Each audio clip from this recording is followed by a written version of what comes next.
Smell Talks, un podcast by Nez. Les rencontres de la culture olfactive. Parfumeurs, auteurs, scientifiques, Nez vous propose des conférences d'experts à travers le monde.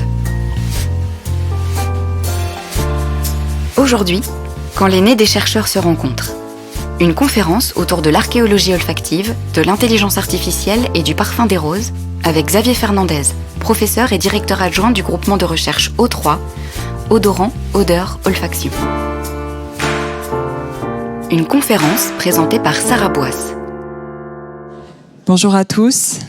Pour ouvrir le programme d'aujourd'hui, on a eu envie d'inviter le GDR O3 pour Groupement de recherche Odorant, Odeur, Olfaction, qui est né en 2015 et dont on est partenaire depuis l'année dernière.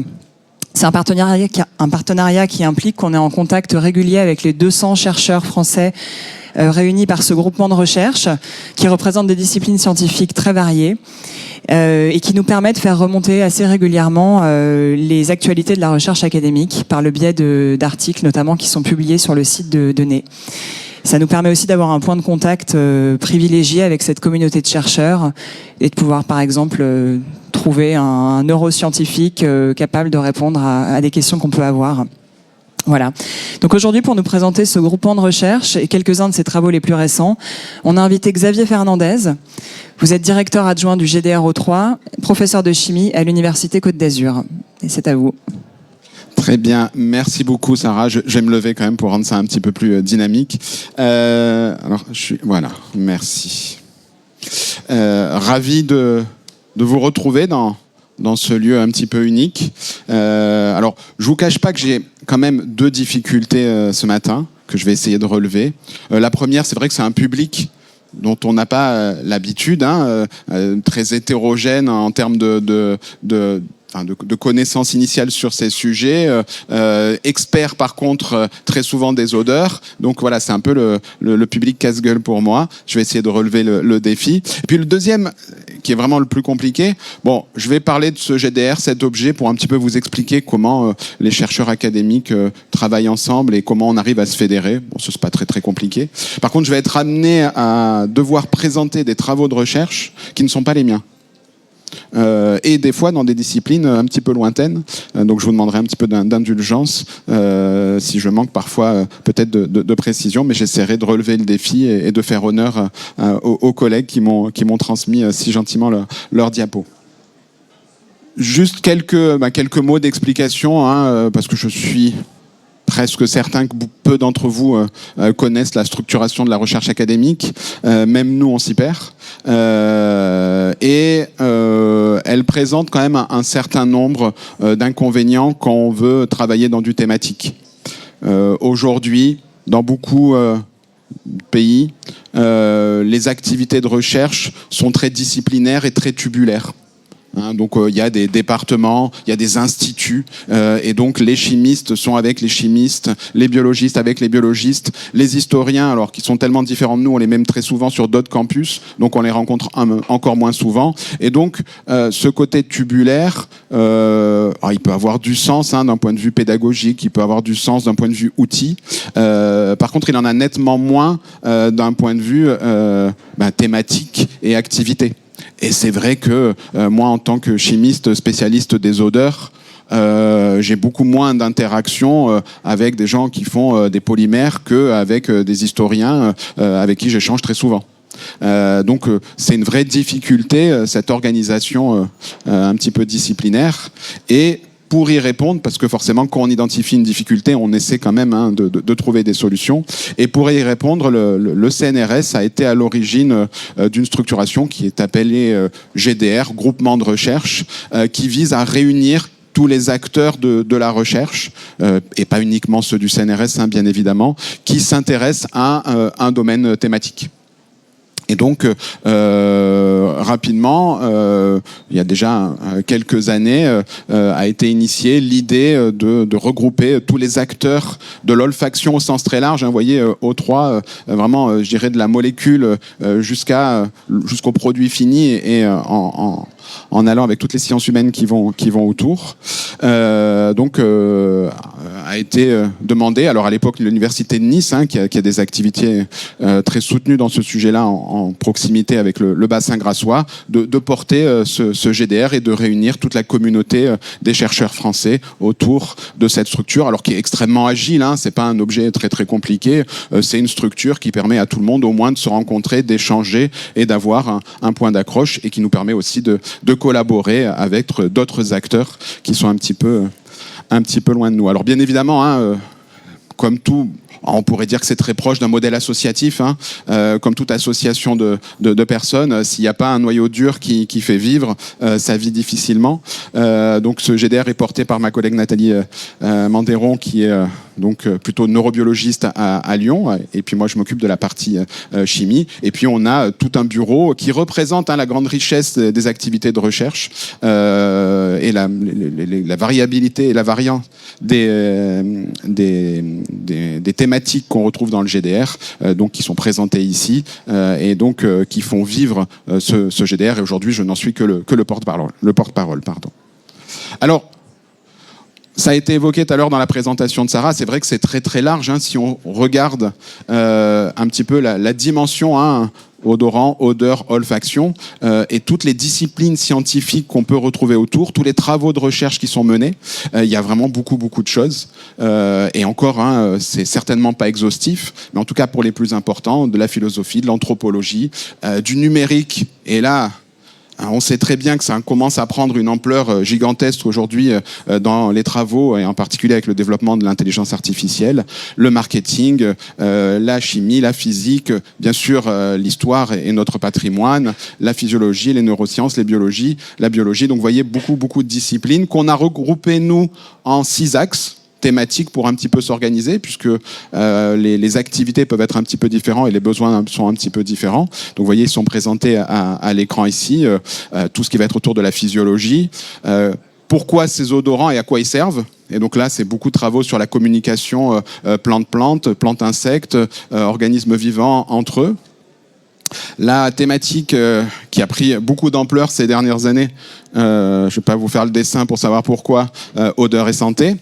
Odeur, culture et société, les liens entre l'odeur et le goût, et puis celui, moi, qui m'intéresse le plus, sur les ingrédients et l'innovation. Alors, il faut imaginer ça comme un collectif de tous les laboratoires de recherche. Donc c'est plus d'une cinquantaine, les chiffres sont pas trop à jour, qui travaillent ensemble, qui travaillent en réseau, qui se réunissent une fois par an, qui organisent des webinaires. Donc voilà, il y a toute une activité autour de nos activités. Le nombre de chercheurs est assez difficile à déterminer, puisque un laboratoire de recherche, c'est quelque chose d'extrêmement vivant. Alors bien sûr, il y a les chercheurs permanents, les vieux fossiles que sont les personnes comme moi aujourd'hui, mais il y a beaucoup d'étudiants, de doctorants, de masters, et là, avec des flux qui évoluent très très vite au cours du temps, donc c'est assez difficile de vous donner un chiffre exact. Au dernier recensement, c'était plutôt 200 que 150. Alors l'objectif, c'est assez simple, c'est d'être un petit peu un lieu de rencontre virtuel très souvent pour échanger, pour initier de l'interdisciplinarité. Ce sera mon objectif dans la deuxième partie, de vous montrer finalement en quoi la réunion de ces chercheurs-là qui, des fois sur le papier, n'ont pas grand-chose à voir en termes d'outils, d'expertise et de compétences, peuvent mener des projets qui n'auraient pas pu être menés s'ils ne s'étaient pas rencontrés. Donc c'est vraiment un des objectifs principaux. L'autre objectif, bien évidemment, c'est la formation, et en particulier la formation des plus jeunes. Il faut bien comprendre que dans le domaine des odorants, et en particulier du parfum dans son sens très très large, on forme beaucoup d'étudiants qui arrivent dans nos laboratoires avec peu de connaissances. Parce qu'ils ont une connaissance disciplinaire, ils s'intéressent à la biologie. Ils s'intéressent à la chimie, ils aiment les molécules, et il y en a beaucoup. Donc voilà, ils ont un vrai bagage, un savoir, mais par contre, leur connaissance de l'univers de l'olfaction et des odorants, des fois, est assez faible, parce que c'est pas des matières qui sont beaucoup enseignées, bien évidemment, à part les écoles spécialisées que vous connaissez tous. Et donc, une de nos vocations, c'est de les former, de leur donner un vernis, et le vernis, je dirais, le plus efficace possible, pour qu'ils connaissent un petit peu ce monde monde-là, ces codes, la culture générale qui est associée. Et donc, on a un travail de formation qui est assez important, mais comme ils sont très réceptifs, c'est quand même un travail de formation qui est assez intéressant. Alors, un autre sujet qui est important pour le GDR, c'est de se coordonner pour travailler sur nos actions de communication. Alors, vous êtes un public qui est particulier, parce que vous êtes un public, nous on appelle les initiés, et même certains des experts, c'est pas le public le plus difficile. On est quand même dans un sujet, dans un domaine où il y a un nombre de contre-vérités qui sont gigantesques. Je pense qu'on pourrait faire une journée entière sur toutes les fake news qui sont liées aux odorants et au monde du parfum.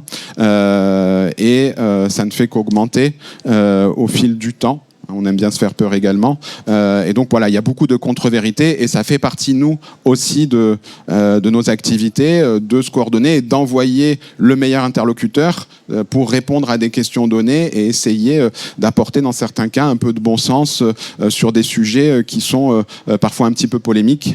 Et bon, c'est aussi de notre ressort d'être en capacité de communiquer. Donc il y a vraiment toute une action de communication vers le grand public, en particulier en lien avec la presse. Et donc c'est vrai qu'on est très souvent un réseau où, tiens, j'ai été sollicité par ce journaliste qui veut faire un sujet là-dessus, mais moi, honnêtement, je vois à peu près de quoi il s'agit, mais je ne suis pas non plus l'expert de ce sujet.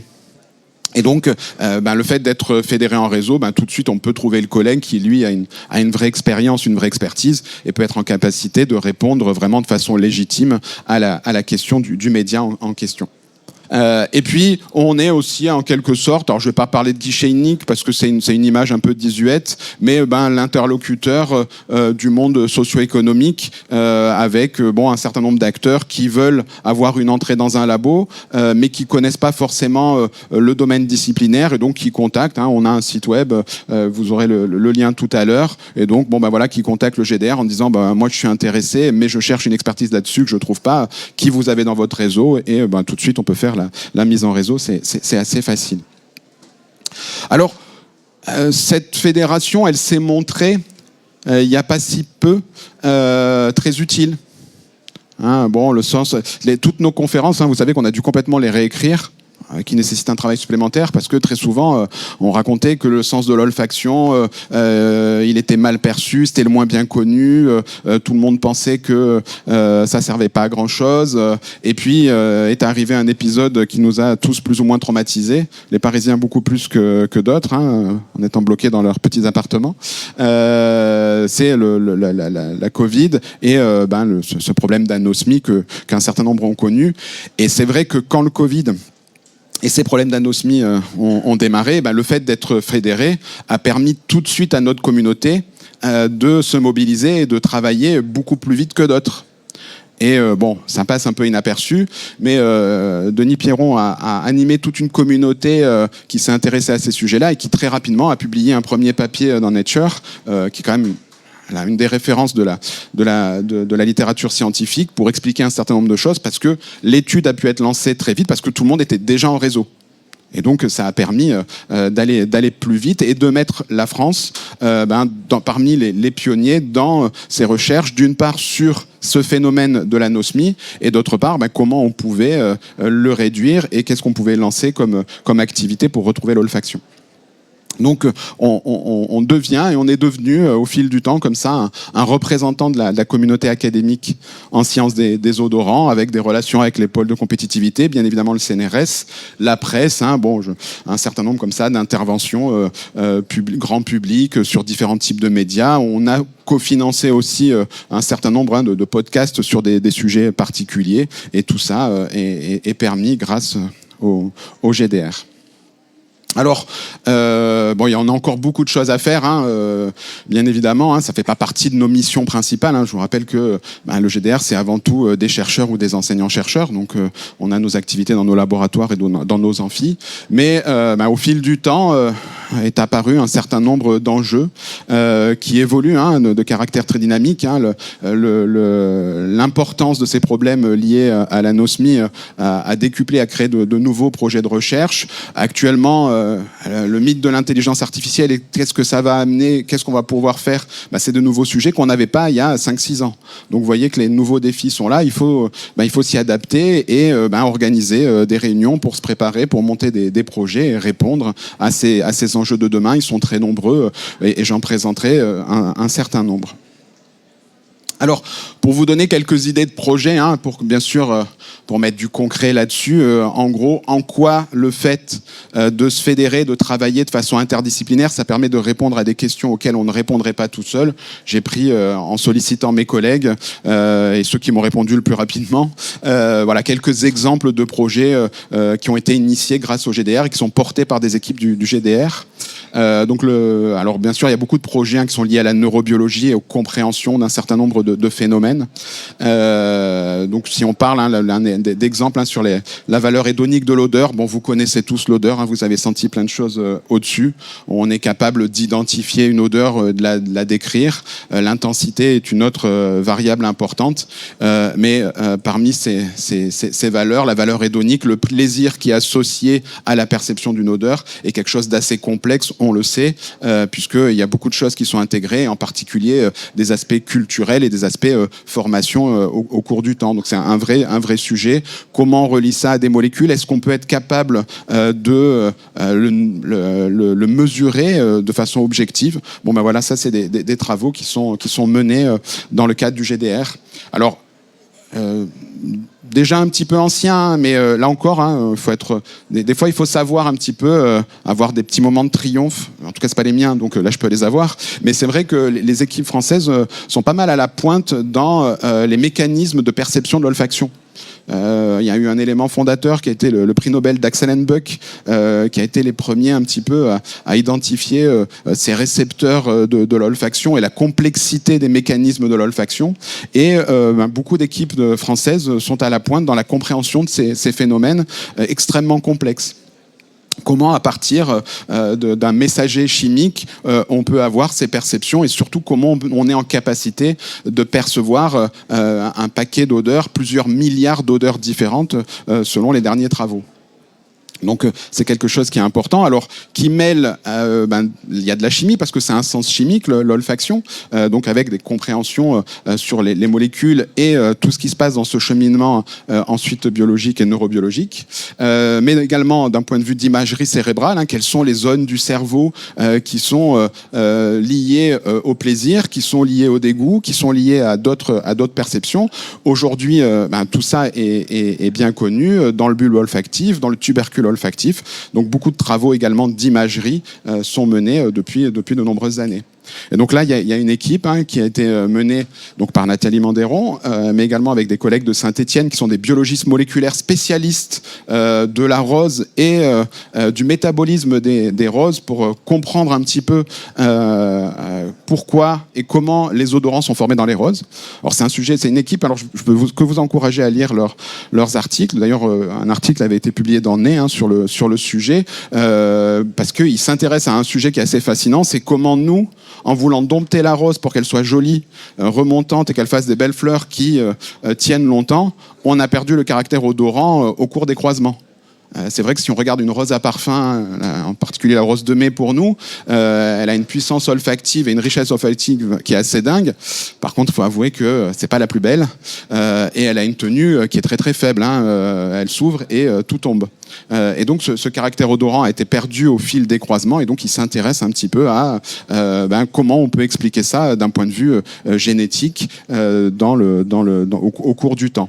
Alors là, le sujet a été de sélectionner des roses en relation avec un obtenteur, donc un spécialiste de la rose qui fait des croisements, avec des odeurs très différentes, pour être en capacité d'avoir des bouquets odorants différents et bien sûr pas rester sur la note rose classique. Vous voyez qu'elle a été exclue. Il n'y a pas de Damascena, il n'y a pas de Centifolia dans cette liste-là pour étudier autre chose.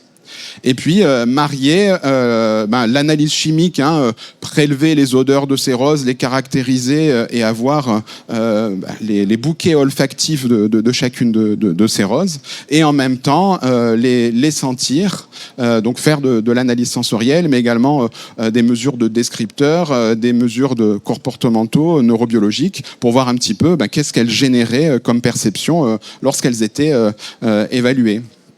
Et donc ça permet comme ça d'obtenir des corrélations de valeurs hédoniques, et puis surtout d'arriver à lier ça par rapport aux composés qui sont émis, et par exemple de voir que alors les oxylipines, c'est un terme un petit peu générique pour parler des composés qui sont issus de la dégradation des acides gras. Alors tout le monde, enfin ceux qui connaissent les odorants en connaissent bien c'est les xénols, le 6,3-hexénol, qui a cette odeur très fraîche, très verte, ça fait partie de cette grande famille des oxylipines qui sont issues de dégradation d'acides gras. Et donc là, les travaux ont démontré que cela était lié très fortement au caractère hédonique.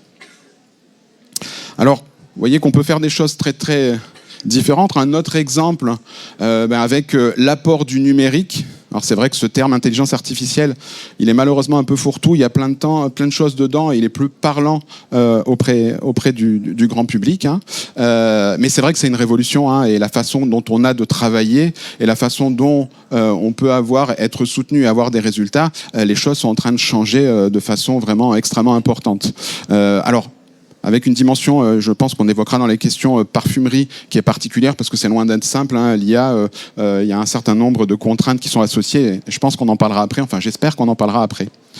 L'idée, c'est est-ce qu'on peut et est-ce qu'on arrivera un jour d'être en capacité de prédire les odeurs, de savoir tel ingrédient, je sais qu'il va avoir cette odeur, de relier à une structure moléculaire ou des informations physico-chimistes une information de capacité olfactive, qu'elle soit descriptive ou puissance. Moi, quand je parlais de ces sujets il y a 10 ans, comme quoi on se trompe souvent, je disais j'y crois pas, on n'y arrivera jamais. Et je pourrais expliquer après pourquoi. Maintenant, je suis quand même un petit peu plus nuancé, je me mouille un petit peu moins. Voilà, c'est des travaux qui nécessitent, vous voyez, un champ d'expertise extrêmement large. L'idée là, c'est pas de regarder, bien évidemment, tous les noms, de toute façon, je pense que vous les connaissez pas tous, mais de voir un petit peu tous les logos et de voir les expertises qui sont nécessaires, des chimistes, des neurobiologistes, des spécialistes du goût, bien sûr des entreprises spécialistes des odorants, des centres de recherche internationaux, voilà, pour répondre, parce que c'est des questions qui sont tellement complexes qu'elles ne peuvent pas être résolues par une personne. Enfin, peut-être qu'elle existe, mais c'est très compliqué.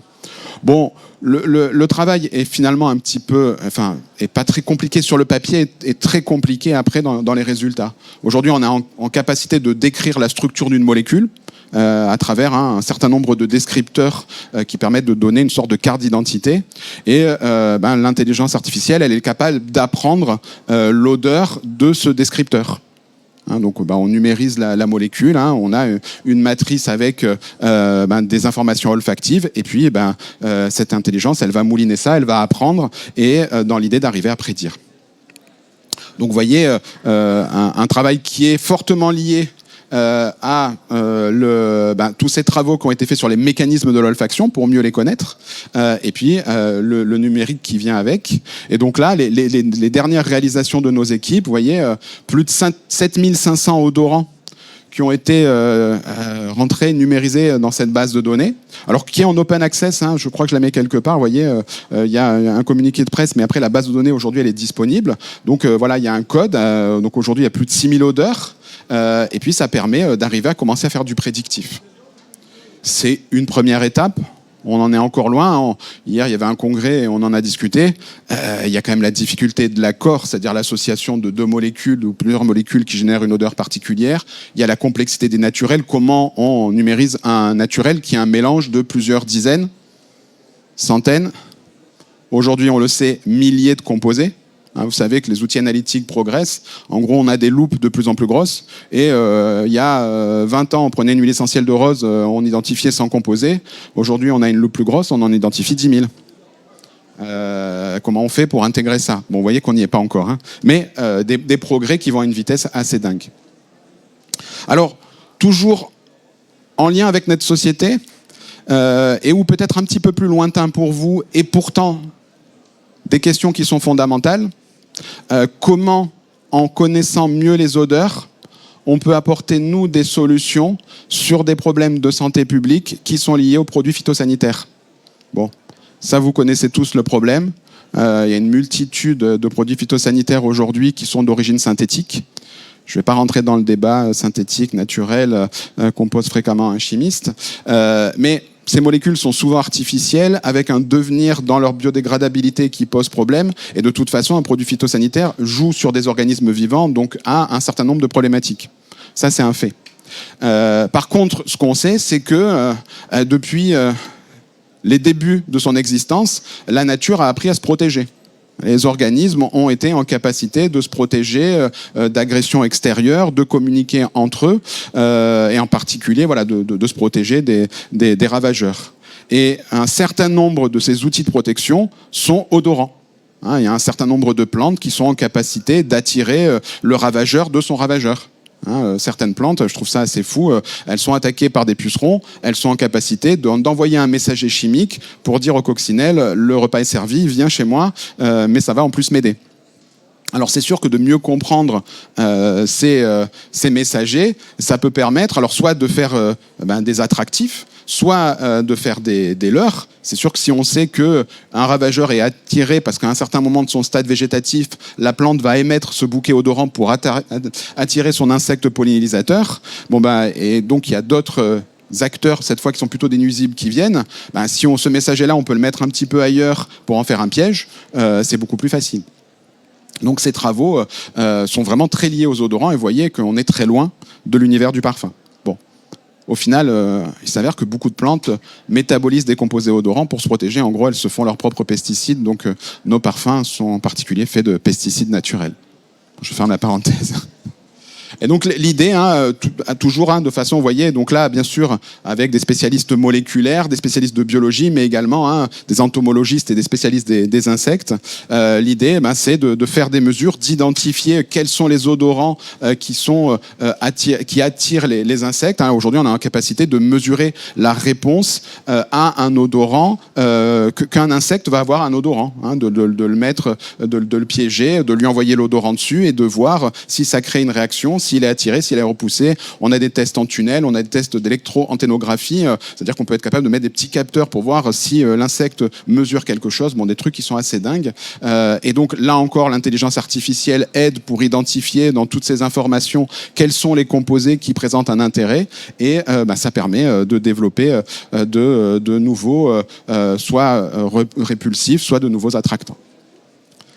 Alors, on peut aller vraiment sur de l'interdisciplinaire encore plus loin, être en capacité de faire collaborer les sciences humaines avec ce qu'on appelle les sciences dures. Alors c'est des termes qui sont pas très jolis, je dois l'avouer, mais c'est vrai qu'il y a des communautés qui travaillent rarement ensemble. Alors c'est pas parce que c'est moi qui travaille sur ce sujet-là que je vais dire qu'il est chouette, mais un petit peu, parce que c'est aussi à l'image de notre GDR de voir qu'on peut très bien arriver à faire cohabiter le patrimoine, ce qu'il faut arriver à préserver, ce qu'il faut arriver à connaître, donc là on est très sciences humaines, et l'innovation et le développement de nouveaux produits. Comme quoi vous voyez que la synthèse de tout ça peut être réalisée. Et c'est vrai que dans le cadre du GDR, il y a une activité sur notre patrimoine parfum, mieux connaître la parfumerie, les procédés qui ont été utilisés, qu'est-ce que ça sentait à l'époque. Donc là on est vraiment sur des connaissances de patrimoine, mais également arriver à innover et proposer des nouveaux produits. Alors là encore, vous voyez, un certain nombre d'acteurs, à la fois du côté historique, archéologie, archéobotaniste, des biologistes moléculaires pour arriver à identifier les plantes, parce que identifier une plante à parfum qui a été utilisée il y a 2000 ans, c'est pas si simple que ça. Des musées, des entreprises. Donc, vous voyez un petit peu ce caractère interdisciplinaire sur lequel on travaille et qui nous amène, et c'est ça qui est assez fascinant grâce au GDR, à faire des trucs qu'on n'imaginait pas faire quand on a fait notre carrière. Moi, je suis chimiste. Alors initialement plutôt synthèse organique et puis avec une spécialisation au fil du temps sur les ingrédients naturels, l'extraction des plantes, les nouveaux procédés, comment identifier de nouvelles molécules. Bon, c'est vraiment chimie, quoi. Mes compétences en histoire se sont arrêtées en terminale, et encore, c'était pas ma discipline préférée. Et donc, si on m'avait dit quand j'ai été recruté que une partie de mes activités serait en lien avec l'histoire, j'aurais souri quand même, pour être honnête. Que j'écrirais avec un archéologue un bouquin où il y a plus de la moitié du bouquin qui est de l'histoire, là j'aurais franchement rigolé. Et donc comme quoi vous voyez que de réunir ces acteurs-là, on fait des choses qu'on pensait pas et qui sont fascinantes parce que cette chimie, parce qu'il y a une dimension chimie, elle est assez dingue parce qu'elle a rien à voir avec la chimie je dirais contemporaine, où on a tellement d'outils pour prouver ce qu'on fait que ça peut être compliqué mais c'est relativement facile. Quand on s'intéresse à des objets qui ont 2000, 3000 ans, on a des hypothèses, mais c'est vraiment des hypothèses qui sont des fois très subtiles. Et donc, d'arriver à aller faire des prélèvements dans un ancien monastère du Moyen-Âge parce que on vous a dit qu'on avait certainement trouvé un produit qui pouvait être un parfum et qu'il faudrait l'analyser pour savoir. Là encore, je pensais pas un jour me pointer pour aller faire un prélèvement dans une tombe. C'est quand même un petit peu loin du labo et de la blouse. Alors, ça a fait de beaux voyages. C'est vrai que découvrir les fouilles à Pompéi dans la partie qui est privatisée pour faire des fouilles, là encore, pour un chimiste, c'était pas prévu. Et donc, il y a maintenant une discipline qui s'appelle l'archéochimie, qui consiste, vous voyez sur la partie droite, à développer des protocoles pour analyser des objets anciens. Alors identifier des marqueurs qui nous donnent des informations sur les matières premières, mais très souvent ces marqueurs sont des produits de dégradation, Alors bien évidemment c'est rare d'avoir des traces de composés odorants, vu la volatilité. Mais on a très souvent des marqueurs de matières premières qui sont non odorantes. Les résines, par exemple. Il y a un certain nombre de composés non volatiles dans les résines qui sont des marqueurs de l'encens, de la myrrhe ou d'autres matières premières. Et si on identifie le marqueur, on sait que cette matière première est là. Et puis le dernier sujet, j'ai presque fini, en lien avec tous ces travaux-là, on a bien sûr tenté de refaire des reconstitutions, c'est-à-dire que on a trouvé des formules, on a travaillé avec des historiens, des archéologues qui disaient voilà, dans ce territoire on utilisait tel ou tel parfum, on aimerait bien le refaire. Parce qu'on aimerait bien savoir ce que ça sent, puis on aimerait bien le montrer au musée, bien évidemment, pour que les gens, en plus de voir quelque chose, ils sentent quelque chose. Alors, bien sûr, on a étudié. Alors, c'est un vrai boulot de détective, de réunir plein d'informations pour reconstituer. Avec beaucoup d'humilité, on voit que c'est très compliqué, pour être honnête. Et puis, on s'est rendu compte qu'une des complexités, c'était que beaucoup de matières premières avaient été un petit peu perdues au cours du temps. Elles ont été étudiées fut un temps, et puis elles ne le sont plus. Alors, bien évidemment, les goûts ont changé, mais c'est surtout la synthèse organique au XIXe siècle et l'omniprésence de la réglementation qui a amené des matières premières un petit peu à être perdues au cours du temps. Et donc, on s'est intéressé à ces matières premières oubliées de la parfumerie. Alors, certaines, ce qui m'a paru dingue au début, qui sont pourtant dans des ouvrages qui sont les plus tirés, en particulier le plus tiré. Si on regarde la Bible, il y a 2 parfums dans la Bible. Pas tant que ça. Dont le parfum de l'Hôtel des Parfums. Et vous voyez que dedans, on vous parle de stacté et d'ongle odorant. Autant le stacté, maintenant, on sait ce que c'est. L'ongle odorant, moi, en tout cas, je suis toujours pas bien dans mes baskets pour dire c'est ça. Alors on parle d'opercules de coquillage, moi j'y crois guère. Donc vous voyez que c'est des questions qui restent encore extrêmement sujettes à des travaux de recherche. Et donc on étudie ces plantes anciennes pour comprendre pourquoi on les a perdues, mais qu'est-ce qu'elles sentaient, pourquoi on les utilisait, est-ce que c'était pour leurs propriétés olfactives ou des propriétés thérapeutiques. Je vous rappelle que parfums et médicaments, ça s'est séparé au Moyen-Âge. Donc pendant très longtemps, les parfums étaient des médicaments. Donc certaines matières premières étaient là. Et puis, il se passe aussi des trucs assez fous pour un chercheur académique. C'est que ces travaux-là, un jour, vous pouvez amener votre famille, en particulier vos parents, qui pensent que vous faites des trucs dans des labos qui ne servent pas à grand-chose, et leur dire, nos travaux, voilà ce qu'ils ont donné. Et donc, ces travaux avec l'Occitane ont amené, c'était l'année passée, en octobre dernier, la mise sur le marché de la gamme Fleurs Inoubliables, qui est tiré du projet. Alors c'était Anne-Sophie Bouville, doctorante sous ma direction, on a mené ces travaux en partenariat avec l'Occitane. Et donc c'est vrai qu'on a eu le plaisir. Donc vous voyez comme quoi même des travaux, je dirais très académiques, sciences humaines, peuvent arriver jusqu'à des innovations, puisque les 3 gammes sont liées à des plantes qui ont été oubliées de la parfumerie et qui ont été remis au goût du jour grâce au partenariat avec l'Occitane. Alors on a touché un forfait sur l'exploitation, donc que vous en achetiez ou pas, c'est la même chose pour nous, mais achetez-en quand même, ce serait sympa. Donc voilà un petit peu pour mieux connaître ce que c'est un GDR et qu'est-ce que ça permet de faire, de se fédérer et d'être un petit peu les représentants d'une communauté scientifique. Merci beaucoup Xavier.